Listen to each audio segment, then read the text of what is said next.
বচ্চন পরিবারের মাসিক আয় কত? অমিতাভ থেকে শুরু করে ঐশ্বর্য সম্পত্তির হিসাবে কে এগিয়ে? চলুন এই ভিডিওর মাধ্যমে তা বিস্তারিতভাবে জেনে নিই। কিন্তু তার আগে এরকম ডেইলি এন্টারটেনমেন্ট নিউজ পাওয়ার জন্য আমাদের চ্যানেলটি সাবস্ক্রাইব করে আমাদেরকে এগিয়ে যেতে সহায়তা করুন। হিন্দি ফিল্ম ইন্ডাস্ট্রির কিংবদন্তি অভিনেতা অমিতাভ বচ্চন পা দিলেন 81 বছরে। যদিও তাকে দেখে এটা বোঝার অবকাশই নেই যে তিনি 80 কোঠা পেরিয়ে গেছেন। এখনও তার কাজের উদ্যম দেখার মতো। যদিও তিনি একা নন, তার পরিবারের সকলেই অভিনয়ের সঙ্গে যুক্ত। তাহলে অমিতাভ থেকে শুরু করে ঐশ্বর্যা রায় বচ্চন কত আয় করেন, চলুন দেখে নেওয়া যাক। একসময় 500 টাকা বেতনে কয়লা খনিতে কাজ করতেন বিগ বি। প্রবল স্ট্রাগল করে বর্তমানে বিশ্বের অন্যতম ধনী ব্যক্তি হয়ে উঠেছেন অমিতাভ বচ্চন। বর্তমানে 3000 কোটি টাকারও বেশি সম্পত্তির মালিক তার। সূত্রের খবর, বর্তমানে বছরে 60 কোটি টাকা আয় করে থাকেন অমিতাভ।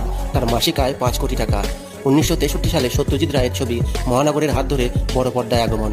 1972 সালের ছবি সেটাই তার সঙ্গে প্রথম আলাপ হয় জয়া বচ্চনের। বর্তমানে দুজনের সুখের সংসার। তবে জয়া কিছু কম রোজগার করেন না অমিতাভ।